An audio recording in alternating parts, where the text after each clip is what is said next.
Semangat pagi, salam sejahtera buat kita semuanya. Kembali kita berjumpa dalam pembelajaran biologi.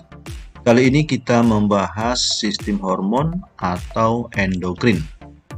Apa yang dimaksud dengan sistem hormon atau endokrin?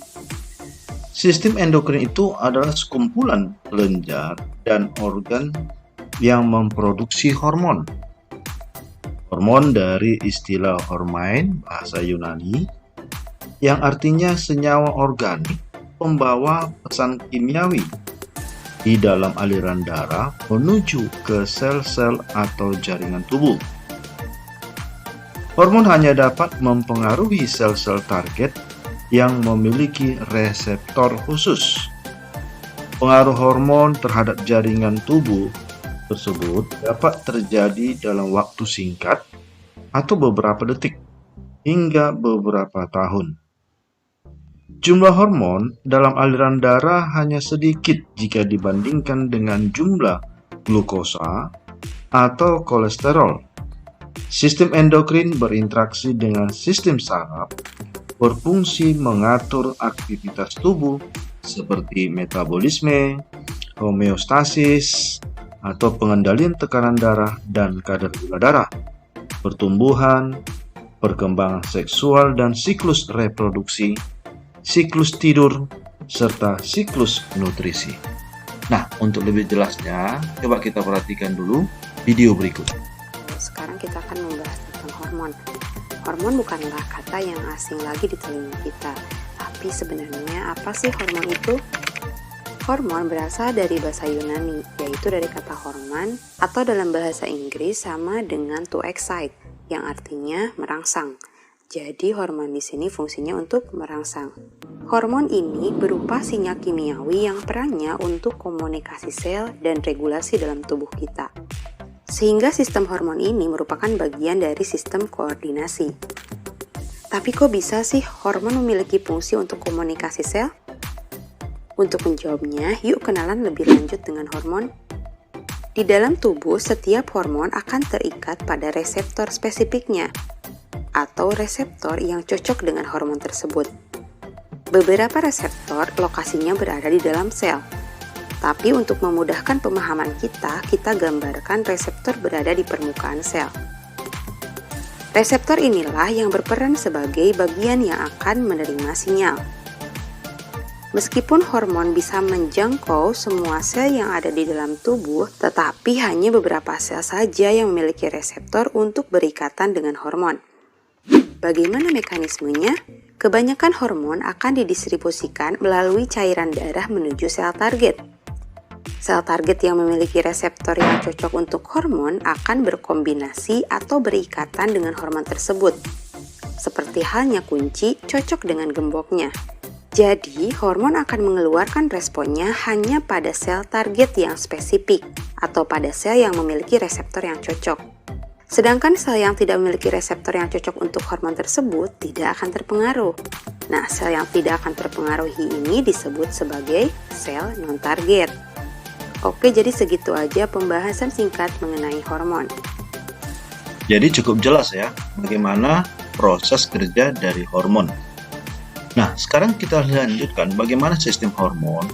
Sistem hormon ini berupa kesatuan kelenjar dan organ yang memproduksi hormon untuk membawa pesan kimia dalam darah menuju sel-sel atau jaringan tubuh yang membutuhkan. Jadi tidak semuanya bagian tubuh cocok dengan semua.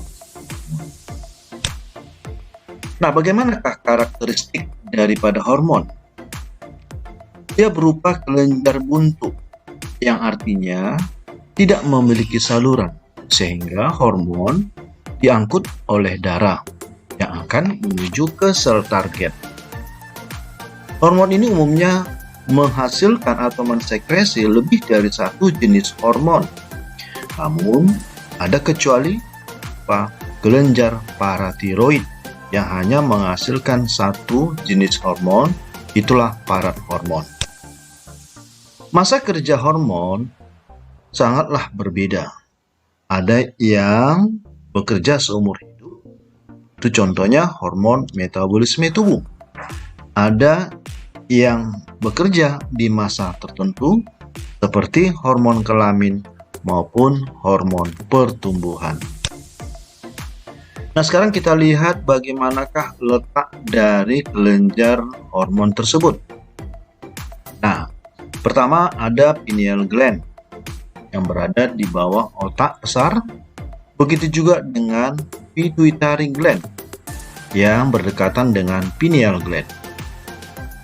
Ada thyroid gland atau kelenjar tiroid. Lalu ada kelenjar anak gondok. Ada kelenjar timus yang posisinya berada di dekat tulang dada. Kemudian ada kelenjar adrenal yang berada di atas ginjal.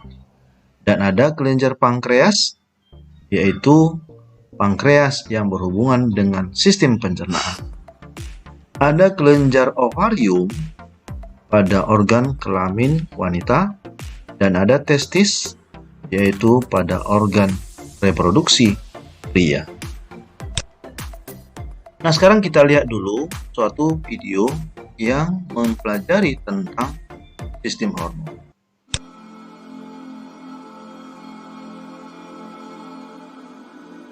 Hormones are chemicals produced by various glands. Hormones act as messengers affecting the activity of another part of the body. Such messengers are normally transported through the bloodstream. The pituitary is a pea-sized gland that controls the function of most other glands and secretes a variety of hormones, such as growth hormone and thyroid-stimulating hormone. The pituitary itself is controlled by a small brain region called the hypothalamus. Growth hormone regulates bone and muscle growth and physical development. The thyroid is a gland in the neck. It secretes thyroid hormones, which control the speed of the body's chemical functions, or metabolism. Thyroid hormones affect many vital functions, such as heart rate. Another gland, the pancreas, helps control the levels of glucose in the blood by secreting insulin, which moves glucose out of the blood and into cells. Diabetes occurs when the body does not produce enough insulin to control blood sugar levels. There are two adrenal glands, one on top of each kidney.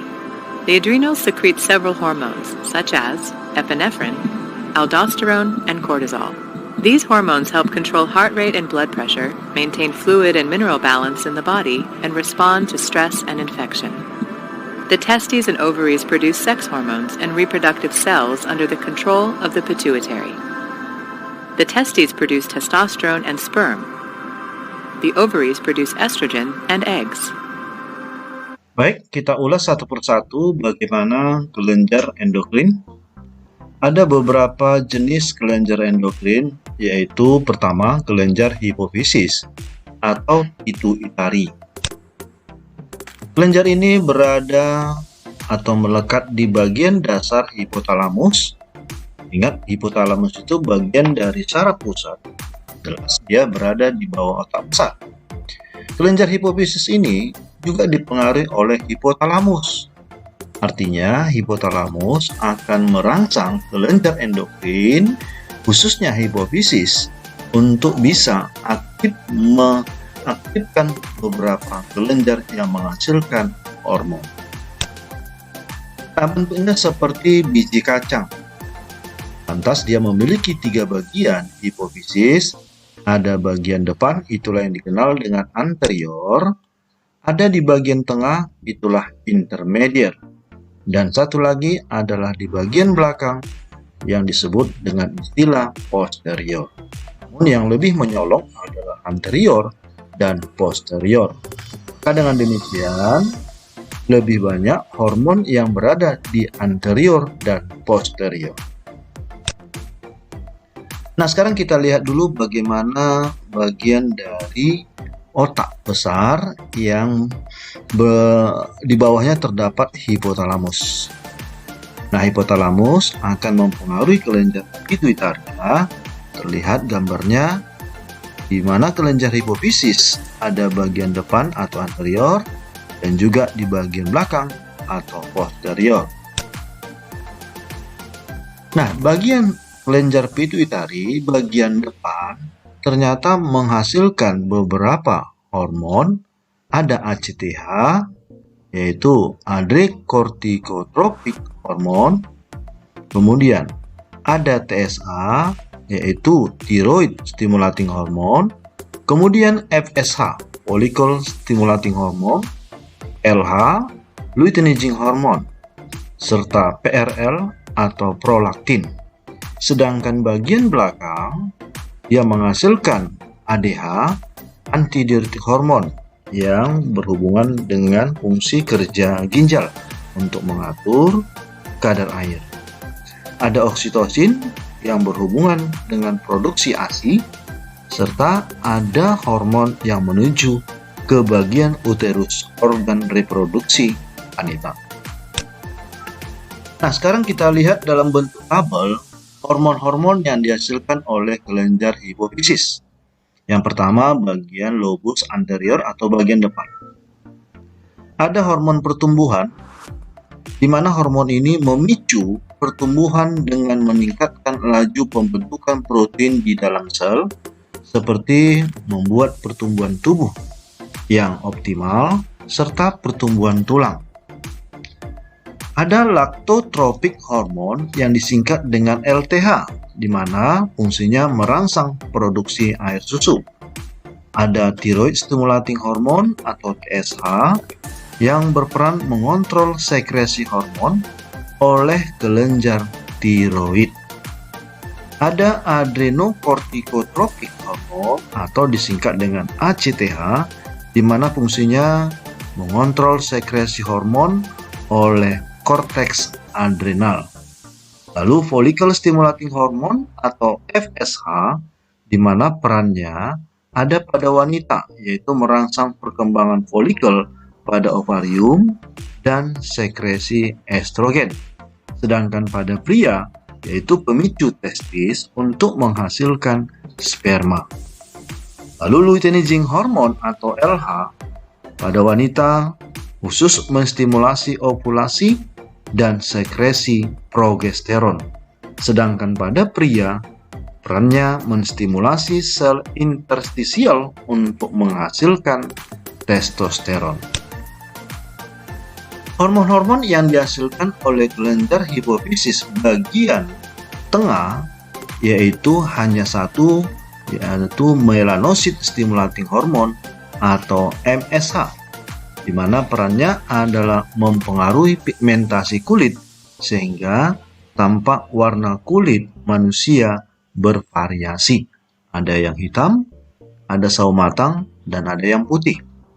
Sedangkan lobus posterior menghasilkan hormon antidiuretik atau dikenal dengan ADH atau disebut juga dengan vasopresin yang berperan menurunkan volume urin dengan cara menyerap air dari ginjal dan meningkatkan tekanan darah.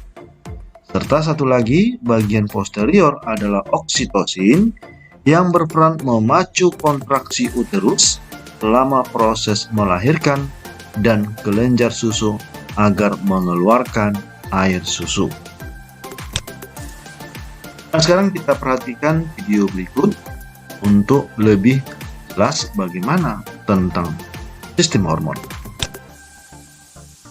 The pituitary gland is a very important ductless gland which releases a number of different hormones into the blood. About the size of a baked bean, it's found just below the base of your brain, and it's controlled by the hypothalamus just above. The hypothalamus is a very important region of the brain, involved in controlling many of the body's functions, including maintaining temperature, appetite, metabolic rate, and reproduction. The pituitary gland represents one route through which the hypothalamus can influence the rest of the body. The pituitary gland itself is made up of two parts, with different embryological origins. The posterior pituitary gland is technically known as the neurohypophysis. This word means downgrowth because it's a downgrowth of the brain. It contains the terminals of nerve fibers originating in the hypothalamus, and when those nerves are stimulated, the posterior pituitary releases its hormones into the blood. The two hormones released from the posterior pituitary of humans include antidiuretic hormone and oxytocin. Both of these are peptide hormones 9 amino acids long, and they're closely related in structure. Antidiuretic hormone, also known as ADH and vasopressin, works on the kidney to make it produce concentrated urine. And in high concentrations, ADH causes vasoconstriction of arterioles. Oxytocin promotes contraction of the uterus in childbirth and later on promotes milk release when the baby is breastfeeding. You might then ask why the uterus doesn't contract and the mother doesn't go into labour again every time the baby breastfeeds, if both of these things are controlled by oxytocin. But this is because the oxytocin receptors on the uterus are downregulated after birth. Remember that changing patterns of receptor expression can be used to change the function of a hormone in the body. The anterior pituitary gland is known as the adenohypophysis. It's not made of neural tissue, so it has to be controlled by the hypothalamus in a different way. What happens is that the hypothalamus releases its own hormones, called releasing hormones, into special blood vessels called portal vessels, which take these releasing hormones directly to the anterior pituitary gland. This is quite unusual from a circulatory point of view, because normally capillaries lead to venules, lead to veins, and go back to the heart. But in this case, capillaries at the base of the hypothalamus lead to veins which drain directly to the anterior pituitary, where there's another capillary bed. So the hormones get straight where they're needed. In the anterior pituitary gland, the releasing hormones work on special populations of anterior pituitary cells, each population of which produces a different hormone in response.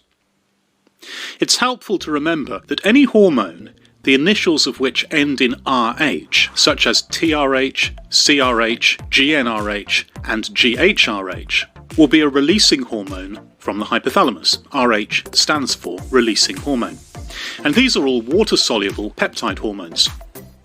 Less conveniently, the hypothalamus also releases inhibitory hormones too. And they have different names, and not all of them are peptides. That complicates matters, but we won't dwell on the inhibitory hormones here. Yang kedua adalah kelenjar tiroid atau kelenjar gondok. Kelenjar gondok ini berada di bawah laring, yaitu dekat dengan trakea, di mana kelenjar tiroid menghasilkan hormon tiroksin. Namun perlu kita ketahui, hormon tiroksin ini sangat dipengaruhi oleh iodium. Jika kekurangan iodium akan menyebabkan produksi hormon tiroksin sangat rendah. Hal inilah menyebabkan kelenjar tiroid terpacu atau kesan dipaksa untuk menghasilkan hormon tiroksin. Hal inilah yang menyebabkan terjadi pembengkakan atau sering dikenal dengan penyakit gondok. Fungsi dari kelenjar tiroid ini mengatur metabolisme sel, merangsang konsumsi oksigen, pengeluaran energi panas, pertumbuhan tulang, gigi, jaringan ikat, dan saraf.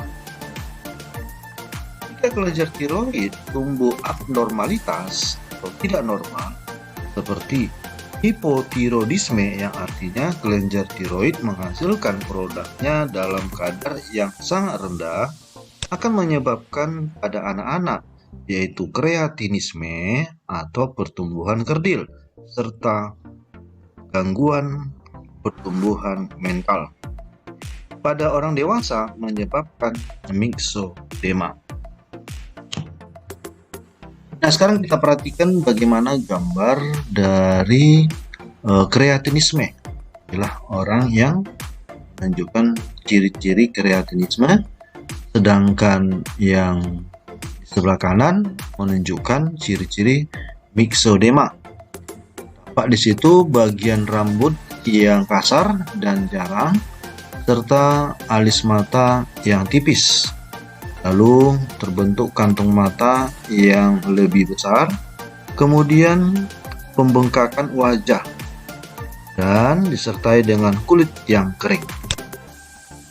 Nah, bagaimana dengan hipertiroidisme? Hipertiroidisme artinya kelebihan kelenjar tiroid.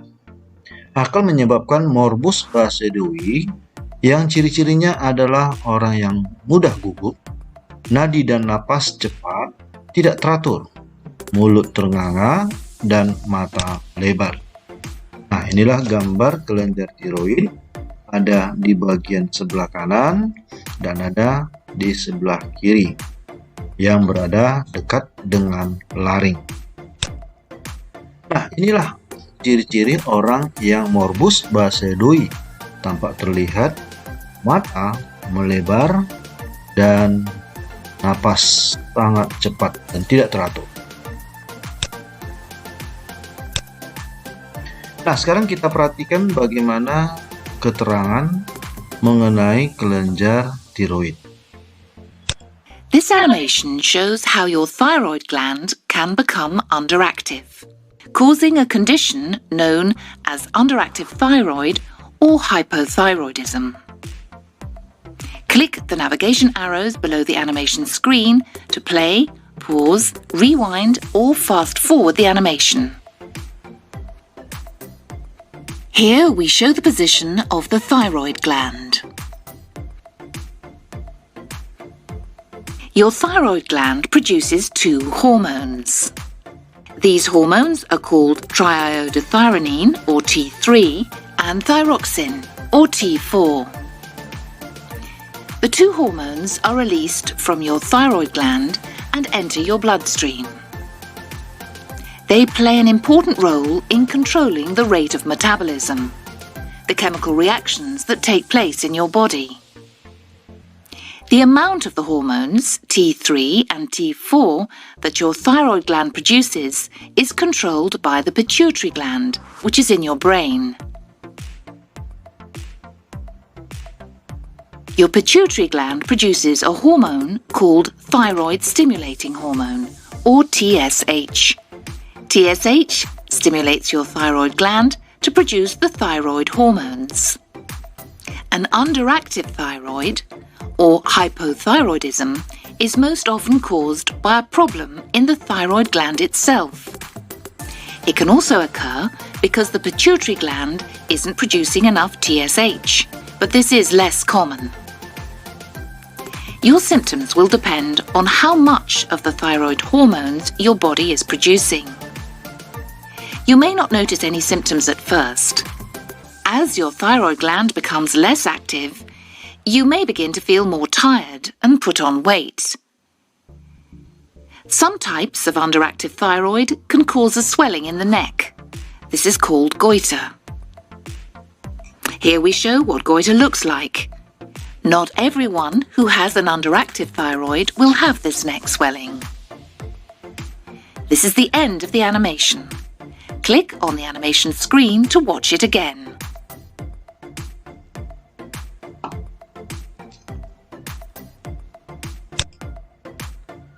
Baik, kita lanjutkan. Yang ketiga, kelenjar paratiroid atau kelenjar anak gondong. Kelenjar ini berada di permukaan belakang tiroid. Nah, di mana kelenjar paratiroid ini hanya menghasilkan satu macam hormon, yaitu parathormon yang disingkat dengan PTA, berfungsi mengatur keseimbangan kalsium dan fosfor di dalam darah. Bagaimana kalau dalam keadaan tidak normal? Jika dia berlebih atau dikenal dengan hiperparatiroidisme, akan menyebabkan osteoporosis atau rapuh tulang. Dan satu lagi adalah batu ginjal. Kenapa terjadi osteoporosis dan batu ginjal? Nah, jika dia kelebihan parahormon, maka akan banyaklah kalsium dan fosfor yang diambil dari tulang. Hal ini menyebabkan tulang menjadi keropos. Nah, banyaknya kalsium dan fosfor dalam darah, hal ini memaksa ginjal untuk menyaring darah. Hal ini akan menyebabkan kristal pada batu ginjal yang dipengaruhi oleh kalsium. Nah, bagaimana jika hipoparathyroidisme? Hipoparathyroidisme yaitu kekurangan parathormon di mana kadar kalsium menjadi rendah serta otot kejang. Nah, kenapa demikian? Karena parathormon berfungsi mengatur keseimbangan kalsium. Jadi jika jumlahnya rendah, maka kalsium di dalam darah pun sangat rendah. Hal ini akan mempengaruhi kerja otot. Inilah menyebabkan otot kejang atau tetanus. Nah, sekarang kita perhatikan kelenjar paratiroid. Nah, kelenjar paratiroid di mana berada di bagian belakang dari kelenjar tiroid. Jadi kelenjar paratiroid ini ada 2 di sebelah kanan dan ada 2 di sebelah kiri. Nah, kita lihat gambar di sebelah kanan, masalah posisi dari kelenjar tiroid serta posisi dari kelenjar paratiroid. Nah, sekarang kita lihat bagaimana animasi tentang kelenjar paratiroid. Hyperparathyroidism is an excess of parathyroid hormone in the bloodstream due to overactivity of one or more of the 4 parathyroid glands. It affects twice as many women as men, with 1 in every 250 women over the age of 50 having the disease. And roughly 100,000 people are diagnosed with hyperparathyroidism every year in the United States. A great majority are not treated. Part of the hormonal system, the parathyroid glands are almost exclusively responsible for the regulation of calcium levels in the bloodstream. Calcium is a vital nutrient in the body, used by every single cell for normal daily function. It's responsible for transferring messages between nerves, building bones, and so much more. If calcium levels are not exactly right, a variety of problems occur, including bone loss, intestinal symptoms, kidney disease, and mental disturbances. Long-standing elevation in calcium places a heavy burden on the body. Humans have 4 parathyroid glands. Because calcium levels can also cause the nervous system to become sluggish, leading to fatigue, memory loss, poor concentration, anxiety, and even depression. High calcium can even cause stiffening of blood vessels and high blood pressure. As with the nerves, it can cause sluggish conduction irregularities in the heart that can cause rhythm abnormalities and palpitations. High calcium in the intestines leads to acid reflux and constipation. Overall, high calcium levels are associated with a decreased life expectancy and increased chances of certain cancers, including colon, kidney, breast, and prostate. There is no effective long-term medical therapy available to treat hyperparathyroidism. Medications don't cure the problem. Parathyroid disease only gets worse with time. It will continually change and will not get better on its own. The only cure is surgery. Demikianlah pembelajaran kita pada sistem hormon yang pertama ini yang membicarakan tentang kelenjar hipofisis, kelenjar tiroid, dan kelenjar paratiroid. Dan akan kita lanjutkan di pertemuan berikutnya di sistem hormon yang kedua. Terima kasih, sampai ketemu kembali.